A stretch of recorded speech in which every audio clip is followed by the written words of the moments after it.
नमस्कार स्टूडेंट। आज की आपकी इस क्लास में आप सभी का स्वागत है।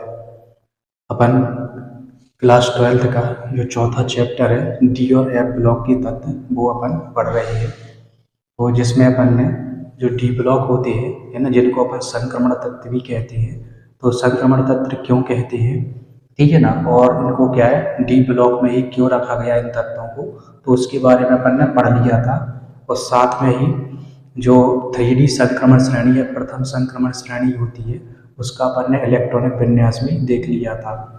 तो अध्ययन की दृष्टि से जो 3D सीरीज है वो ही अपने लिए काम की होती है, इसलिए अपन ने केवल उसी का ही इलेक्ट्रॉनिक विन्यास देखा है।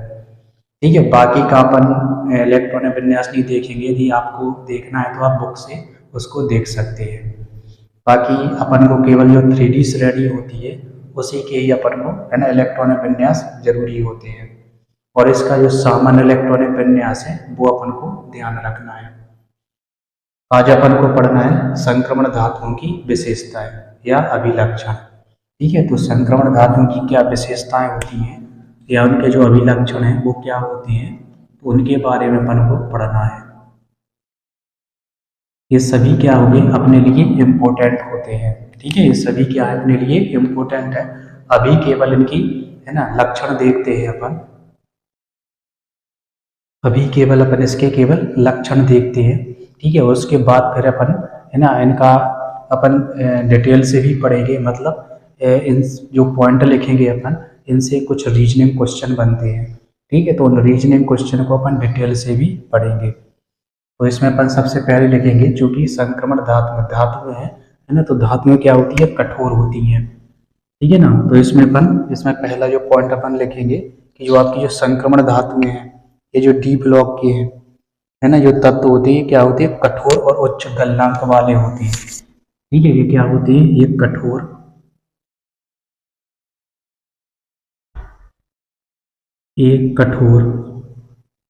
और उच्च गलनांक वाले उच्च गलनांक वाले उच्च गलनांक वाले धातु होते हैं।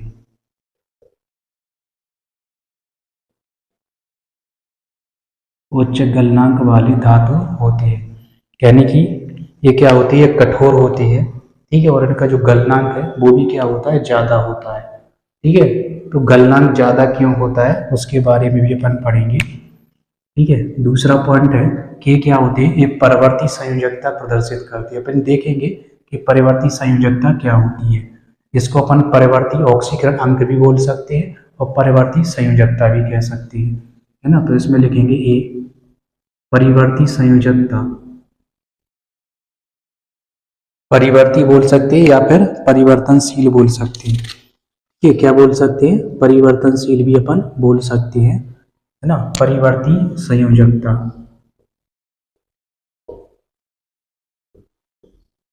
या फिर इसी को अपन है ना या फिर परिवर्ती ऑक्सीकरण अंक, परिवर्ती या फिर इसी को अपन बोल देंगे परिवर्ती ऑक्सीकरण अंक।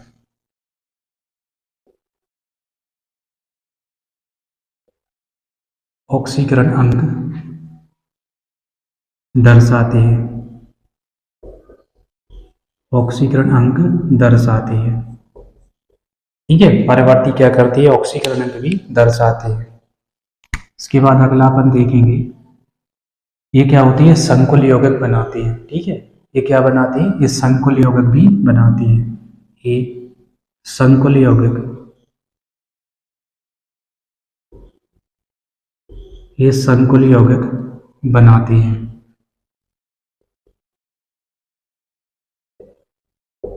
ये संकुल यौगिक बनाते हैं या जिसको अपन कॉम्प्लेक्स कंपाउंड कहते हैं, है ना। तो इनको अपन जो भी इसके बाद जो नेक्स्ट चैप्टर पढ़ेंगे है ना उपसय संयोजी यौगिक या कोऑर्डिनेशन कंपाउंड, उसमें अपन इसको पढ़ेंगे कि संकुल यौगिक क्या होते हैं। ठीक है, तो ये संकुल यौगिक क्यों बनाते हैं इसका रीजन अपन देखेंगे अभी। ठीक है, अगला पॉइंट है कि उत्प्रेरकीय गुण दर्शाते हैं, यानी कि इन तत्वों का उपयोग क्या है उत्प्रेरक के रूप में, जो अभिक्रिया होती है रिएक्शन होती है। ठीक है ना, तो उसमें क्या है इनका उपयोग उत्प्रेरक के रूप में किया जाता है। तो इसमें अपन लिखेंगे ए उत्प्रेरकीय गुण,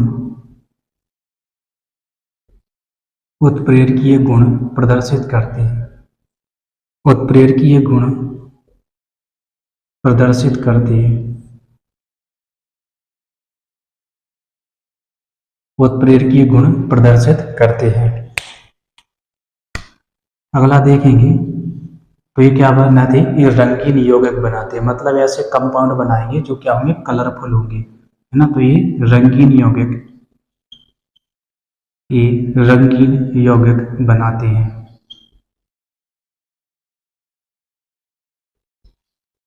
ये रंगीन यौगिक बनाते हैं,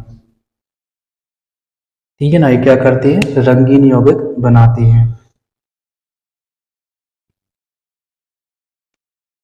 अगला है,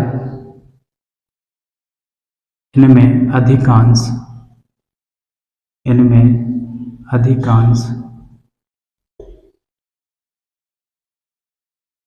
इनमें अधिकांश तत्व या धातु लिख सकते हैं, अधिकांश धातु, इनमें अधिकांश धातु अनुचुंबकीय गुण,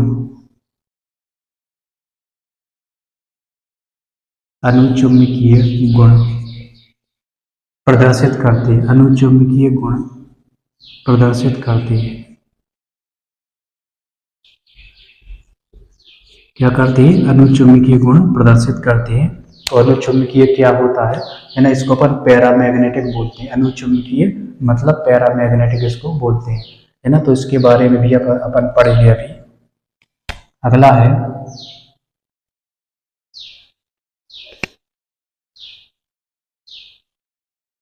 ये नॉन स्टेक्योमेट्रिक यौगिक बनाते हैं, ठीक है। ये क्या बनाते हैं, ये नॉन स्टोकियोमेट्रिक, नॉन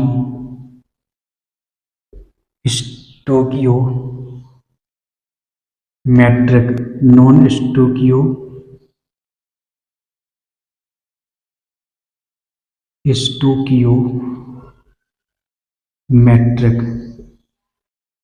है ना, नॉन स्टोकियोमेट्रिक कंपाउंड बनाते हैं, ठीक है। क्या बनाते हैं, नॉन स्टोकियोमेट्रिक कंपाउंड बनाते हैं।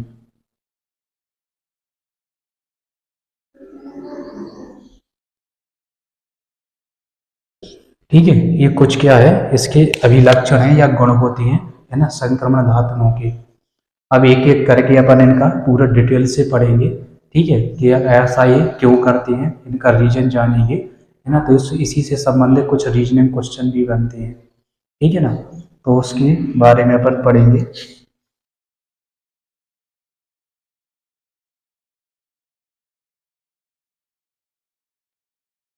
ये कठोर होते हैं, लेकिन मरकरी क्या होती है, ये अपवाद है। जो मरकरी होती है, मरकरी यानी कि Hg, ये क्या होता है, रूम टेम्परेचर द्रवावस्था में होती है, ठीक है। अधिकांश क्या होते हैं, ये कठोर होते हैं, लेकिन एक मरकरी एक ऐसा, है ना, तत्व है जो क्या होता है, द्रव अवस्था में होता है, ठीक है। तो ये अपवाद है इसमें, है ना। ये क्या है, कठोर नहीं होते, द्रव अवस्था में होता है। तो एक ऐसा ही एक तत्व होता है ना, जो क्या है, द्रव अवस्था में है।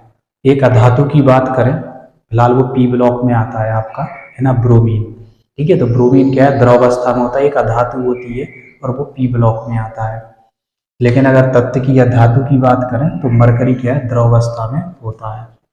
अब एक एक करके इनके, है ना, सभी की अपन क्या प्रॉपर्टी डिटेल से, है ना, रीजनिंग के साथ पढ़ेंगे। तो सबसे पहले इसमें अपन को पढ़ना है गलनांक और क्वथनांक, यानी कि मेल्टिंग पॉइंट और बॉइलिंग पॉइंट। तो जो आपके जो संक्रमण तत्व होते हैं, इनके क्वथनांक और गलनांक क्या होते हैं, बहुत उच्च होते हैं, ठीक है। गलनांक और क्वथनांक क्या होती हैं, उच्च होती है। इसको अपन, है ना, मेल्टिंग पॉइंट और इसको अपन बॉइलिंग पॉइंट बोलते हैं, ठीक है। इसको क्या बोलते हैं, मेल्टिंग पॉइंट, और इसको अपन बॉइलिंग पॉइंट बोलते हैं।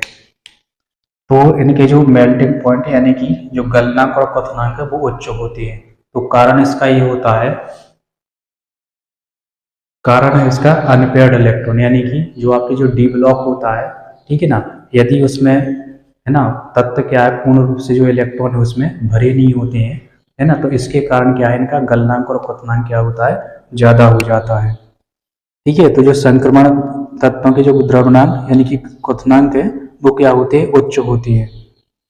लेकिन जो आपके जिंक, कैडमियम और मरकरी है, लेकिन क्या है, जिंक, कैडमियम और मरकरी,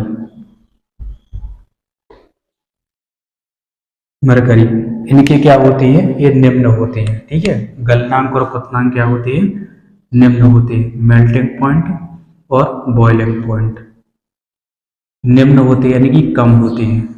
कारण का ये है कि इनके जो अपन ने इलेक्ट्रॉनिक विन्यास देखे हैं, ठीक है, तो इलेक्ट्रॉनिक विन्यास में इसका अपन क्या है, ये पूर्ण रूप से भरा हुआ होता है, यानी कि इनके पास क्या होती है, पूर्ण रूप से भरे हुए डी ऑर्बिटल होते हैं।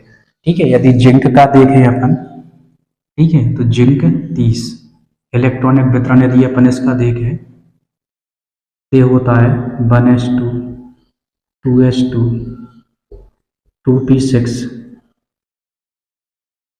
1s2, 2s2, 2p6, 3s2, 3p6 और 3d, है ना, 10 और 4s2। ठीक है, तो आप देख सकते हैं, है ना, गिन लीजिए, 4, 10, 12, 18, ठीक है, यहाँ तक ये आप देख सकते हैं। इसका जो डी ऑर्बिटल है ये पूर्ण रूप से भरा हुआ है। ठीक है, ये क्या है, ये डी क्या है, इसका पूर्ण रूप से भरा हुआ है। और जब ये पूर्ण रूप से भरा हुआ होता है ना, तो इसमें कोई अनपेयर्ड इलेक्ट्रॉन नहीं होते। अब डी में अपन देख सकते हैं कि इसमें 5 ऑर्बिटल होते हैं इस तरीके से, है ना। अपन डी की बात करें तो 5 ऑर्बिटल होते हैं, ठीक है, 3d की।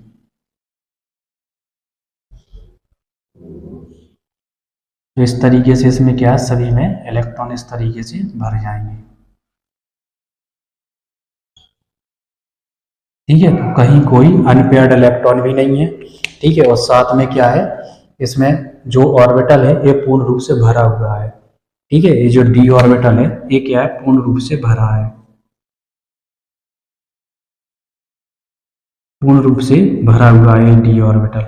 ठीक है ना, तो इसलिए क्या है, इसका जो आपका गलनांक क्वथनांक है वो कम हो जाएगा।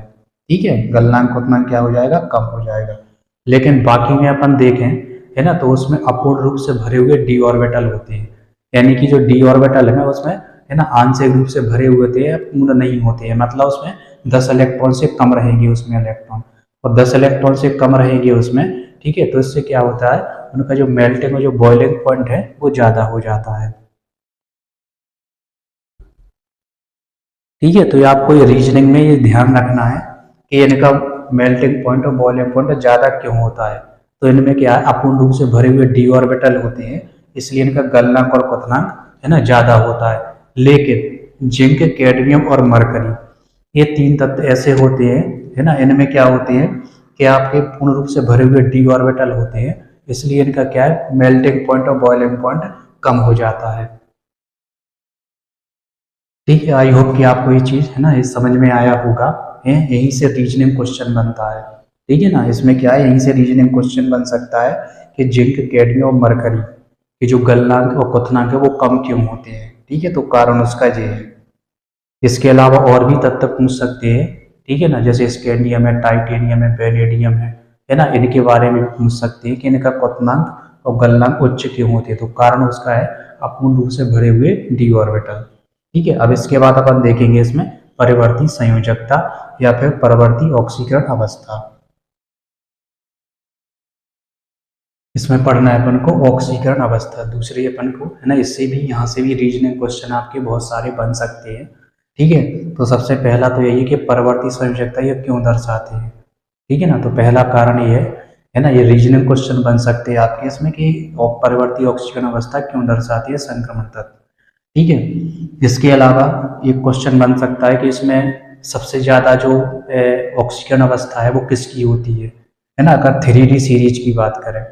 ठीक है ना, तो 3D सीरीज की बात करें, है ना, तो सबसे ज़्यादा ऑक्सीकरण अवस्था कितनी होती है ना, इसके बाद 4D है, 5D है ना, तो आपको 3 तत्व आपको ऐसे बताएंगे जिनकी क्या है, सबसे ज़्यादा ऑक्सीकरण अवस्था होती है। ठीक है, तो यहाँ तक आपकी इसमें बात करें अपन, है ना, संक्रमित डी ब्लॉक की, तो इसमें जो ऑक्सीकरण अवस्था है वो +8 तक जा सकती है।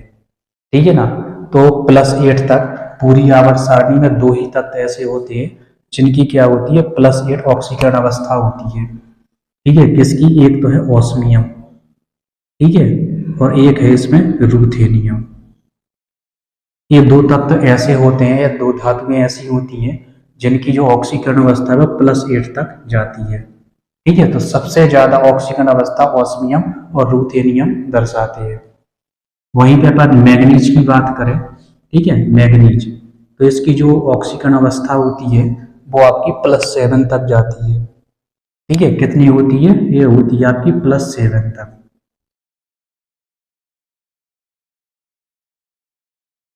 +7 तक होती है। ठीक है, मैग्नीज की ऑक्सीकरण अवस्था +7 तक होती है। अब परिवर्ती ऑक्सीकरण संख्या दर्शाने का कारण क्या है, कारण इसका ये है कि जो आपके N-1D कक्षक होते हैं, N-1D कक्षक, ठीक है, और आपके NS कक्षक, और आपके NS कक्षक, इनकी ऊर्जा में क्या है, ज्यादा अंतर नहीं होता है। ठीक है, इनकी ऊर्जा में क्या है, ज्यादा अंतर नहीं होता है, इसलिए इलेक्ट्रॉन क्या है कि यहाँ से कूद करके यहाँ पे आ जाता है, यहाँ से कूद करके यहाँ पे चला जाता है। ठीक है ना, तो जिसके ज्यादा अनपेयर्ड इलेक्ट्रॉन, जितने ज्यादा अनपेयर्ड इलेक्ट्रॉन होंगे वो उतनी ही ज्यादा क्या है, परिवर्ती ऑक्सीकरण अवस्था दर्शाता है। यानी कि उसकी जितनी, है ना, जितने ज्यादा अनपेयर्ड इलेक्ट्रॉन होंगे उसमें उसकी ऑक्सीकरण अवस्था भी उतनी ही ज्यादा होती है। ठीक है, तो अपन इसमें कुछ उदाहरण अपन देखेंगे। पहले अपन सभी की ऑक्सीकरण अवस्था देख लेते हैं, कौन कितनी ऑक्सीकरण अवस्था दर्शाता है। ठीक है, तो सभी की, ये भी आप इसको भी नोट कर सकते हैं कि ऑस्मियम और रूथेनियम, है ना, +8 ऑक्सीकरण अवस्था दर्शाते हैं। जो मैग्नीज है ये +7 ऑक्सीकरण अवस्था दर्शाता है। कारण क्या है, परवर्ती संयोजकता का, तो जो N-D है आपके कक्षक और NS कक्षक है, इनकी ऊर्जा में क्या है, ज्यादा अंतर नहीं होता है। ठीक है, तो इनके इलेक्ट्रॉन की जो ऊर्जा में ज्यादा अंतर नहीं होता है ना, इसलिए क्या होते हैं कि जो आपके जो डी कक्षक है जे वाले, ये भी क्या करते हैं, ये जो आपके डी कक्षक है ये भी क्या है, संयोजी इलेक्ट्रॉन का काम करने लगते हैं। ठीक है ना, ये भी क्या है, संयोजी इलेक्ट्रॉन का कार्य करने लगते हैं, इसलिए क्या है, परिवर्ती संयोजकता प्रदर्शित करते हैं। अब इन सभी की अपन ऑक्सीकरण अवस्था देखेंगे, सभी की कौन कितनी ऑक्सीकरण अवस्था दर्शाता है। तो अपन स्कैंडियम से शुरू करेंगे, scandium, titanium, vanadium, chromium, manganese, manganese, है ना, 21, 22, 23, 24, 25, आयरन। ठीक है, आयरन के बाद आएगा आपका कोबाल्ट, निकल, कोबाल्ट, निकल, कॉपर, जिंक, कॉपर और जिंक। ठीक है, तो इनकी अपन सभी की ऑक्सीकरण अवस्थाएं लिखेंगे अपन। तो जो जिंक है ये केवल +2 ऑक्सीकरण अवस्था दर्शाता है। ठीक है, जिंक क्या है, केवल और केवल +2 ऑक्सीकरण अवस्था दर्शाएगा। ठीक है ना, जो जिंक होता है आपका ये +2 ऑक्सीकरण अवस्था दर्शाएगा। इसके बाद आपका स्कैंडियम है ना, तो स्कैंडियम आपका +2 और +3, ये 2 ऑक्सीकरण अवस्थाएं दर्शाता है। ठीक है ना, स्कैंडियम क्या है ना, +2 और +3 ऑक्सीकरण अवस्था दर्शाता है। टाइटेनियम की बात करें तो ये 2, 3, 4, यानी कि +2, +3 और +4, ये है ना 3 ऑक्सीकरण अवस्थाएं दर्शाता है, +2, +3 और +4। सभी में जो +2 होती है वो कॉमन होती है। ठीक है, तो सभी जो तत्व होते हैं वो लगभग +2 ऑक्सीकरण अवस्था दर्शाते हैं। इसके बाद अपन वेनेडियम की करें तो ये 5 तक जाता है, मतलब एक एक की संख्या में बढ़ते जाना है। वेनेडियम में एक बढ़ जाएगा, +2, +3, +4 और +5। ठीक है, एक बढ़ते जाएगा, यहाँ पे 3, यहाँ पे 4, यहाँ पे 5 तक। जो आपका क्रोमियम है, ठीक है, क्रोमियम क्या है, ये आपका 6 तक जाएगा। ठीक है, क्रोमियम क्या है, 6 तक। याद करने का तरीका होता है +2, +3, +4, +5 और +6। ठीक है, ये आपका 6 तक जाएगा। वहीं पे अपन मैग्नीज की बात करें तो ये 7 तक जाएगा, +2,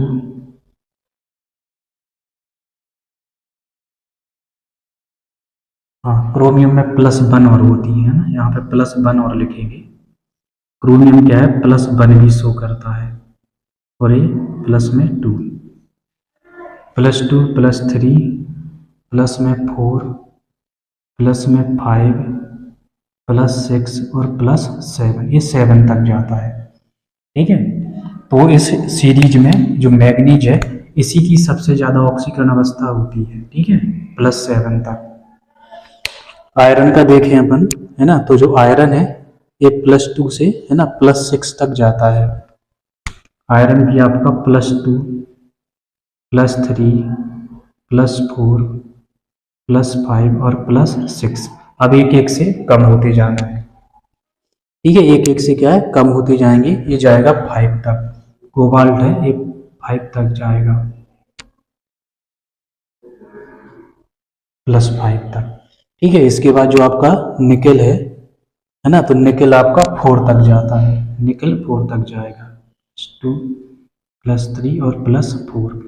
और जो कॉपर है वो आपका +1 और +2 दर्शाता है। कॉपर +1 और इसके बाद +2। ठीक है, ये सभी की ऑक्सीकरण अवस्थाएं हैं। ठीक है, ध्यान रखना है कि जो जिंक है ना, जिंक केवल +2 ऑक्सीकरण अवस्था दर्शाता है। मैग्नीज है ना +7 सबसे ज्यादा ऑक्सीकरण अवस्था दर्शाता है ना। 3D सीरीज की बात करें, ये कौन सी है, ये 3D सीरीज है, यह प्रथम संक्रमण श्रेणी। ठीक है, ये 3D सीरीज है, उसकी बात अपन करें, है ना, तो जो जिंक है +2, मैग्नीज +7 सबसे ज्यादा ऑक्सीकरण अवस्था दर्शाता है। इसमें दो तत्व रहेंगे जिनकी +1 है, क्रोमियम और कॉपर। क्रोमियम और कॉपर इन दोनों की +1 है, बाकी सभी की क्या है, +2 से शुरू हो रही है। ठीक है, दो ही तत्व ऐसे हैं जिनकी +1 है।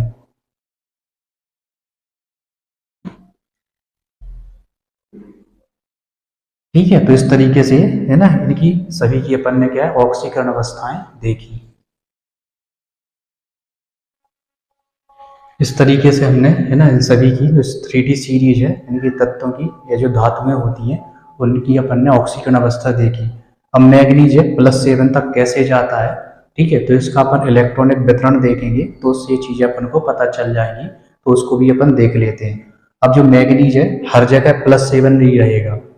ठीक है ना, कहीं पे इसकी +7 रहेगी, कहीं पे +6 भी रहती है, मतलब बदलती रहती है। ये कंपाउंड पे निर्भर करती है कौन सा कंपाउंड है ना, तो जैसा कंपाउंड होगा उस हिसाब से इसकी क्या है, ऑक्सीकरण अवस्था होती है। ठीक है, तो ये चेंजेबल क्यों है इसको अपन देख लेते हैं, है ना, इसका इलेक्ट्रॉनिक वितरण देखेंगे अपन, तो उससे अपन को ये पता चल जाएगा। तो भी देखते हैं अपन, KMnO4 में देखेंगे अपन, KMnO4 ऑक्सीकरण अवस्था निकालना आता ही होगा। ठीक है, ये अपन ने 11वीं की क्लास में ऑक्सीकरण अवस्था निकालना देख लिया है कि कैसे अपन को निकालना है। तो अपन को मैग्नीज की इसमें ऑक्सीकरण अवस्था निकालना है ना, तो जिसकी अपन को निकालना है ये एडजस्ट करता है +1 में।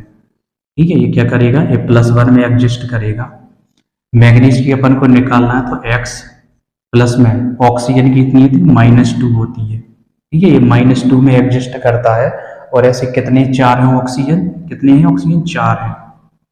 ठीक है, सॉल्व करेंगे, कोई चार्ज नहीं है तो 0 हो जाएगा। सॉल्व करेंगे इसको तो 1 प्लस में x, इसका मल्टीप्लाई करेंगे अपन, है ना, तो 8 आ जाएगा। हाँ, तो x माइनस यहाँ पे 8 आ जाएगा, है ना, बराबर में 0। ठीक है, अब इसको इससे अपन घटा देंगे, है ना, तो ये क्या आ जाएगा, या इसको अपन इसको घटा देंगे अपन, है ना, तो ये आ जाएगा x माइनस में 7 बराबर में 0। 7 को अपन यहाँ पे लाएंगे तो ये हो जाएगा x बराबर +7।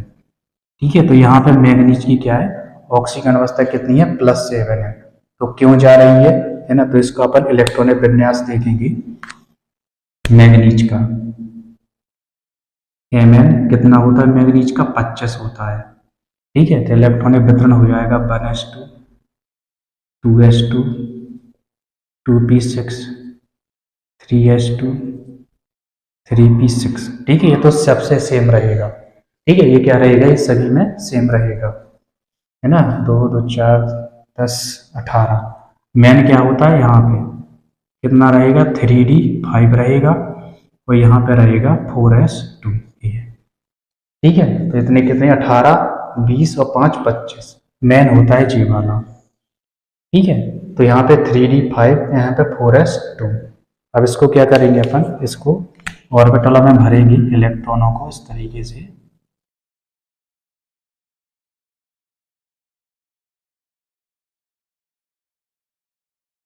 कितनी 5 हैं तो 5 भर देंगे अपन इसमें इस तरीके से। ये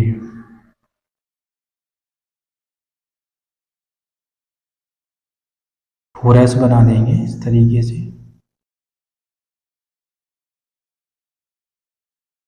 इस तरीके से। ठीक है, तो आगे इसके पास और भी ऑर्बिटल है।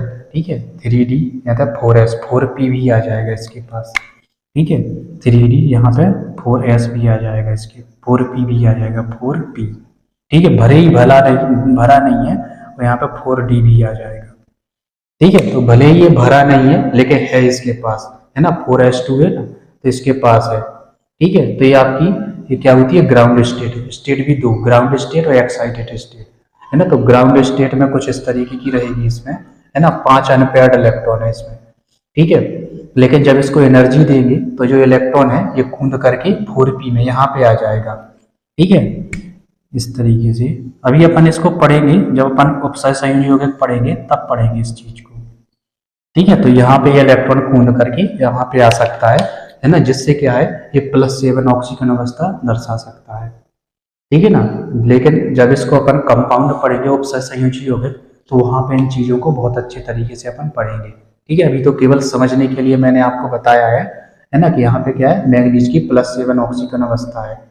ठीक है ना, और ये कैसे हो जाती है, वो इस तरीके से हो जाती है ना, 5 अनपेयर्ड इलेक्ट्रॉन यहाँ पे, और इसी अनपेयर्ड इलेक्ट्रॉन के कारण क्या है, अनुचुंबकीय होता है। ठीक है ना, और अपन बोर मैग्नेटॉन यानी कि Bm या चुंबकीय आघूर्ण निकालना भी देखेंगे। ठीक है ना, तो जिसका जितने अनपेयर्ड इलेक्ट्रॉन होंगे उतना ही उसका चुंबकीय आघूर्ण होता है। ठीक है ना, ये इस तरीके का जो क्वेश्चन है वो आपका अभी वार्षिक परीक्षा हुई है ना, 12th की, उसमें भी आया है ना। ये इसी मैग्नीज का आया है, और ठीक है, मैग्नीज का आया है, इसका चुंबकीय आघूर्ण यानी कि Bm। ठीक है ना, कितना होता है, ये होता है 5.92। ठीक है, बोर मैग्नेटॉन बोलते हैं इसको। ठीक है, क्या बोलते हैं इसको, बोर मैग्नेटॉन बोलते हैं। 5.92 होता है। ठीक है, चुंबकीय आघूर्ण मैग्नीज का। क्यों, क्योंकि इसके पास 5 अनपेयर्ड इलेक्ट्रॉन है। अब मान के चलो ये चुंबकीय आघूर्ण दे दिया गया और बोले कितने अनपेयर्ड इलेक्ट्रॉन है, तो करना क्या है, इस 92 को हटा दो, वो है ना, इसको अलग कर दो, इसको ढक दो, और जितने भी यहाँ पे आगे का जो नंबर है उतनी उसके पास अनपेयर्ड इलेक्ट्रॉन है। मान के चलो किसी कोई भी XYZ कोई सा भी अपन तत्व मान ले, मान चलो कोई सा भी है, यदि उसका, है ना, बोर मैग्नेटॉन यानी कि चुंबकीय आघूर्ण का मान इतना है। ठीक है, 2.52, इसमें अनपेयर्ड इलेक्ट्रॉन बताना है, तो ये बोल देंगे अपन कि 2 अनपेयर्ड इलेक्ट्रॉन है इसमें, है ना, इसको हटा देंगे और ये कितने, 2 अनपेयर्ड इलेक्ट्रॉन हो जाएंगे, है ना। तो चुंबकीय आघूर्ण से आप अनपेयर्ड इलेक्ट्रॉन निकाल सकते हैं, और यदि अनपेयर्ड इलेक्ट्रॉन हो आपको पता और चुंबकीय आघूर्ण पूछे तो भी अपन निकाल सकते हैं। इसका फॉर्मूला होता है म्यू इक्वल टू √1 + 1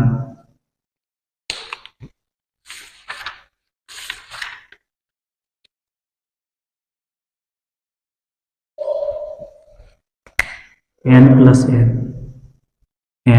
n और प्लस में 2 Bm। ठीक है, ये इसका फॉर्मूला होता है n + 2, है ना। Bm का मतलब बोर मैग्नेटॉन यानी कि चुंबकीय आघूर्ण की इकाई होती है बोर मैग्नेटॉन। ठीक है, तो इस तरीके से इस फॉर्मूले, n का मतलब क्या है, अनपेयर्ड इलेक्ट्रॉन।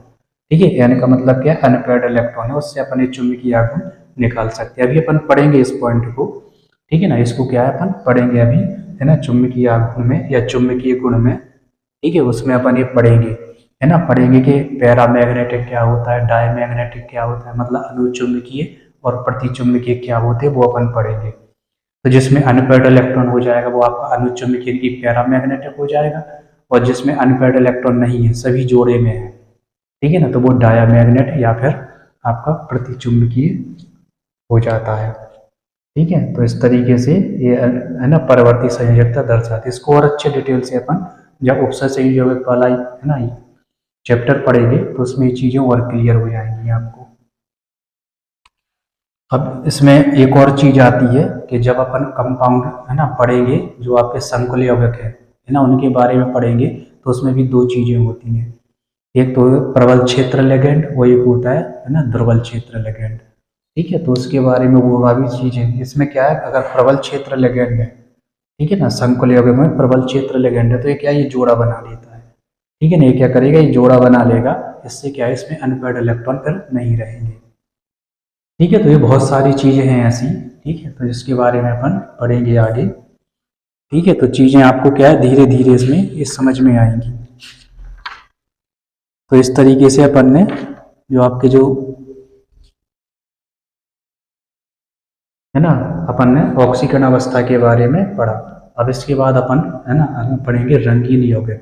है ना, तो जो ये कंपाउंड है, ये रंगीन यौगिक क्यों बनाती है और कैसे बनाती है ना, तो इसको क्या है, अपन अगली क्लास में पढ़ेंगे। आज की क्लास वो अपन यहीं पे समाप्त करते हैं। ठीक है, अगली क्लास में अपन रंगीन यौगिक देखेंगे कि जो कंपाउंड है रंगीन यौगिक क्यों बनाते हैं। ठीक है, तो रंगीन यौगिक बनाने के भी दो कारण होते हैं। एक तो होता है अनपेयर्ड इलेक्ट्रॉन, जिसमें डी ट्रांजिशन होता है, तो वो भी मैं आपको बताऊंगा कि डी ट्रांजिशन क्या होता है। और दूसरा होता है चार्ज ट्रांसफर कॉम्प्लेक्स। ठीक है ना, तो चार्ज ट्रांसफर कॉम्प्लेक्स के कारण भी क्या है, ये कंपाउंड क्या है, रंगीन हो जाते हैं। ठीक है, तो वो कैसे हो जाते हैं, क्यों, है ना, क्या होता है ये सब, है ना, इसके बारे में जो कंप्लीट डिटेल है वो अपन अगली क्लास में पढ़ेंगे। है ना, तो आज की क्लास में बस इतना ही। नमस्कार।